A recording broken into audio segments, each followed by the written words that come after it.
बिहार प्रदेश का एक जिला लगता है दरभंगा। और दरभंगा में आफरीन नाम की एक लड़की, जिसकी उम्र लगभग 16 या 17 साल के आसपास रही होगी, वो अपनी भाभी का इलाज कराने के लिए उस हॉस्पिटल में जाती है। वहाँ उसे कई दिन रहना पड़ता है और इसी रहने के दौरान ही एक सफाई कर्मचारी, जिसका नाम रघुनंदन होता है, उससे प्यार हो जाता है। इन दोनों की प्यार मोहब्बत कुछ इस कदर चलता है कि किसी ने इस बात की कल्पना नहीं की थी। और जब लगभग इनकी प्यार मोहब्बत आगे बढ़ता है, तो इसके बाद फिर 1870 किलोमीटर उस लड़के की लाश मिलती है, वो भी 7 टुकड़ों में मिलती है। पुलिस इस घटनाक्रम के खुलासे के लिए तमाम प्रयास कर रही थी, चाहे वो सीसीटीवी कैमरे हो, चाहे वो गुमशुदा की तलाश हो, चाहे वो अलग अलग थानों में लिखी गई एफआईआर हो। लेकिन पुलिस को उस कातिल की तलाश थी कि आखिरकार कत्ल क्यों किया गया है, क्यों इसके इतने सारे टुकड़े किए गए हैं। लेकिन पुलिस की कोशिश उस वक्त नाकाम हो जाती है जब कोई सबूत ही नहीं मिलता। उस लड़के के हाथ पर लिखा हुआ था RA, और यहीं से इन दोनों नामों में से एक नाम में कातिल का नाम छिपा हुआ था। पुलिस ने उस कातिल को पकड़ा, गिरफ्तार किया और जेल भेज दिया। जब इस घटनाक्रम का खुलासा होता है, तो लोगों को यकीन नहीं हो रहा था कि आखिरकार ये लाश इतनी दूर कैसे गई। आदाब, नमस्कार, सत श्री अकाल। मैं उस्मान सैफी। आज की जो सच्ची घटना मैं आपको सुनाने जा रहा हूँ, ये सच्ची घटना है बिहार प्रदेश का एक जिला है दरभंगा, और दरभंगा का ही एक थाना लगता है मनीगाछी, और मनीगाछी थाना क्षेत्र का गांव लगता है कन्होनी। दरअसल जितेंद्र पासवान, जो कि इसी गांव के रहने वाले होते हैं, इनका एक बेटा है जिसका नाम रघुनंदन पासवान होता है। उम्र उसकी 21 साल के आसपास होती है।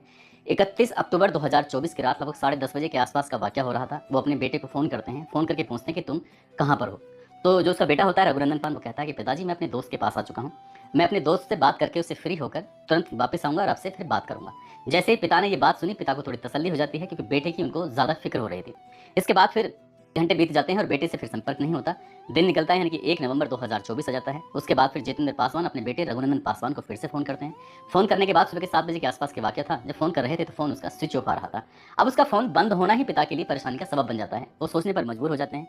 रात बाद उससे फिर संपर्क नहीं हो पा रहा था। जिस दोस्त से का नाम लिया गया था कि मैं उस दोस्त के पास जा रहा हूँ, उस दोस्त से भी संपर्क किया जाता है, लेकिन वो दोस्त साफ इनकार कर देता है कि मेरे पास तो रघुनंदन आया ही नहीं, तो फिर मैं कैसे कहूँ।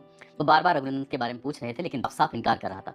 अब पिता और उसकी जो माँ थी, वो अपने बेटे की तलाश करने के लिए दोनों दंपति इधर से उधर हर दरवाजे को खटखटाना शुरू कर देते हैं। 1 तारीख निकलती है, 2 निकलती है, 3 निकलती है, इस तरह से ये नवंबर के एक-एक तारीख निकलना शुरू हो जाती है। धीरे-धीरे करके लगभग 10 दिन का समय बीत जाता है। आखिरकार घर वाले परेशान हो जाते हैं। उसने जिस इलाके में जाने की बात कही थी, जहाँ अंतिम लोकेशन बता रहा था, आखिरकार माँ और बाप दोनों उसी पुलिस स्टेशन में पहुंच जाते हैं और वहां जाकर अपने बेटे की गुमशुदगी दर्ज करा देते हैं कि हमारा बेटा 31 अक्टूबर 2024 की रात से लगभग 10:30 बजे के बाद से उससे कोई संपर्क नहीं हो पाया है, वो गायब हो गया है। उसे ढूंढ दीजिए, तलाश कर दीजिए। हमने ऐसी कोई जगह नहीं है जहां अपने बेटे को तलाश ना किया हो। पिता का रो रो कर बुरा हाल था। आखिरकार पिता और माँ परेशान थे, क्योंकि उन्हें बेटे की तलाश थी। इसी बीच में 11 नवंबर 2024 का ये दिन था। ये महाराष्ट्र प्रदेश की राजधानी मुंबई का एक इलाका है गोराई, और गोराई के पास में शैफाली है। शैफाली के पास में एक गांव लगता है बाबरपाड़ा। दरअसल बाबरपाड़ा के जंगल में एक जगह से दुर्गंध आ रही थी। दुर्गंध बहुत ज़्यादा बेहिसाब थी, तो लोग थोड़ा परेशान थे उस दुर्गंध को लेकर। 112 नंबर पर फ़ोन किया। पुलिस मौके पर आती है। मौके पर आकर देखती है कि पॉलीथीन के अलग अलग पैकेट रखे हुए हैं। 7 पैकेट थे, और 7 पैकेट के अंदर जब उन्हें खोला जाता है, तो लाश के टुकड़े निकलते हैं। किसी में हाथ, किसी में पैर, किसी में सर, किसी में बाकी हिस्सा। एक पूरी लाश थी, जिसे देखकर यह अंदाजा लगाया जा रहा था कि ये किसी युवक की लाश है। उम्र लगभग 21-22 साल के आसपास रही होगी। जितने भी आसपास के थाने होते हैं, थानों में वो फोटो सर्कुलेट कर दिए जाते हैं। साथ ही जो जितने भी थाने होते हैं, ये सूचना दी जाती है कि आपके थाने क्षेत्र से कोई गुमशुदा हुआ है, गायब हुआ है, तो उसके बारे में कोई जानकारी दे दीजिए, ताकि हम पता कर सकें कि आखिरकार मामला क्या है। जिस जगह पर वो टुकड़े मिले थे, उस इलाके के जितने भी सीसीटीवी कैमरे थे, उन सीसीटीवी कैमरे को भी खंगाला जाता है। और वहाँ एक ऑटो दिखाई देता है आता जाता, लेकिन नंबर कुछ साफ नहीं था, इसलिए ऑटो वो आता है और वापस चला जाता है। तो उसे लग रहा था कि शायद इस लाश को ऑटो के माध्यम से फेंका गया है। इससे ये भी पता चल रहा था कि जो लाश जिसकी भी है, वो कोई बहुत बड़ा नहीं है, एक सामान्य से परिवार से बिलोंग करता है।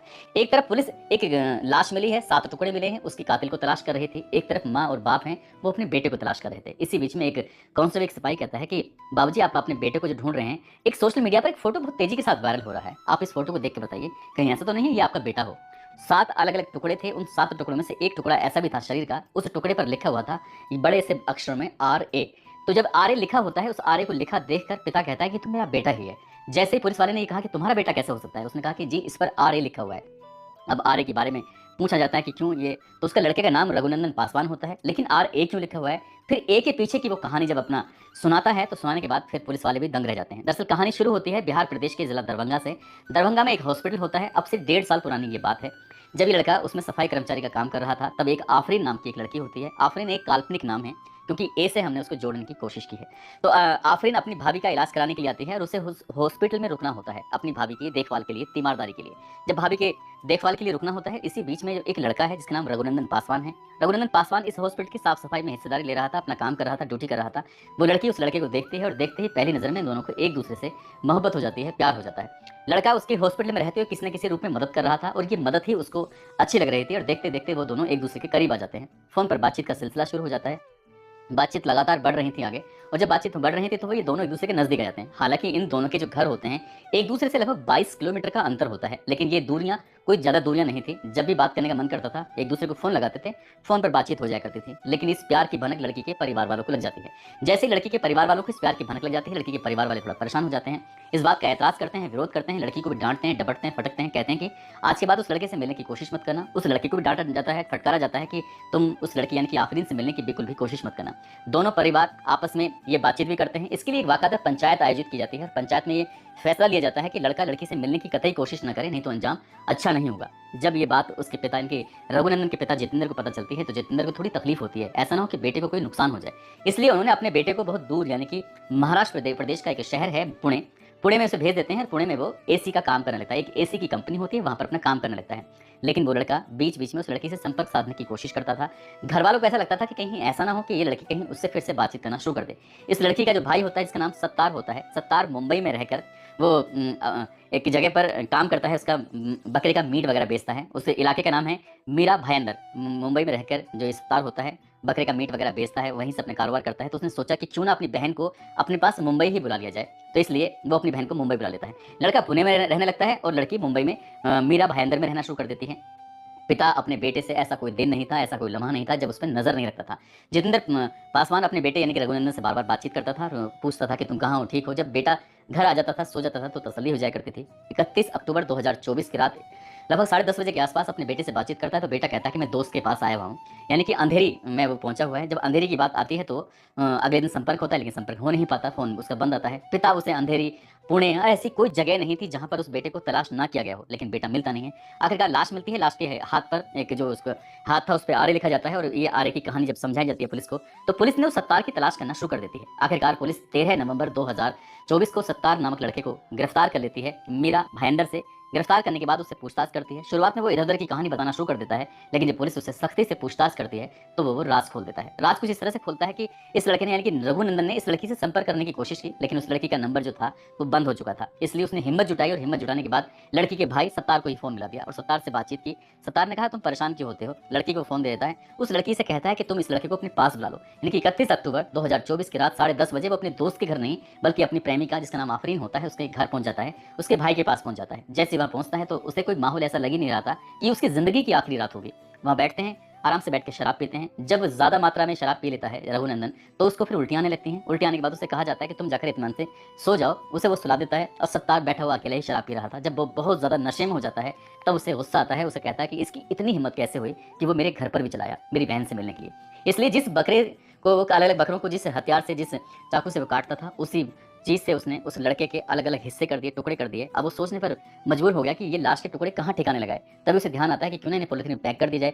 उसके पास पेंट की बाल्टियां थीं, 4 बाल्टियां थीं। उन पेंट की 4 बाल्टियों में उसकी लाश के टुकड़ों को वो रखता है, पैक करता है। पैक करने के बाद ऑटो वाले से कहता है कि भाई मुझे कुछ कहीं है, थोड़ा दूर जाना है, मुझे क्या तुम छोड़ दोगे। ऑटो वाला आता है, पैसे तय होते हैं। पैसे तय होने के बाद उसे वो गोराई क्षेत्र जो बोरीवली पश्चिम में पड़ता है, वहाँ पर एक गोराई है, गोराई में सैफाली है, सैफाली के पास एक गांव लगता है बाबरपाड़ा। वहाँ पर उस 4 बाल्टियाँ जो होती हैं पेंट की, उन 4 बाल्टियों को लेकर चला जाता है। और जब उसे उतार के वो ऑटो वाला वहाँ से आराम से निकल जाता है और इन लाश के टुकड़ों को वो उस बाबरपाड़ा के जंगल में फेंक देता है।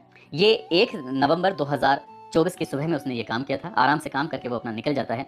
उधर तो लड़के के परिवार वाले अपने बेटों को ढूंढ रहे हैं, इधर वो लाश को ठिकाने लगाकर इत्मीनान से हो जाता है कि उसे ये लग रहा था कि शायद इस कत्ल का कभी खुलासा नहीं होगा। अगर खुलासा करने की पुलिस कोशिश भी करेगी तो लाश कभी मिलेगी नहीं। लेकिन वो नहीं जानता था कि कत्ल करने का चाहे कितना भी नायाब तरीका क्यों ना हो, लेकिन कातिल कोई ना कोई राज छोड़ देता है। और इसमें राज छूटा था उसके हाथ पर लिखे हुए आर। आर से तो बनता है रघुनंदन और ए से उस लड़की का असली नाम था, क्योंकि हमने अपनी कहानी में काल्पनिक नाम लिया है बार बार। आखिरकार पुलिस ने उस लड़के की जो आरोपी होता है सत्तार, उसको गिरफ्तार कर लेती है और गिरफ्तार करने के बाद उसको जेल भेज देती है। जो लड़की है लड़की अपने परिवार के साथ वापस पहुंच गई है।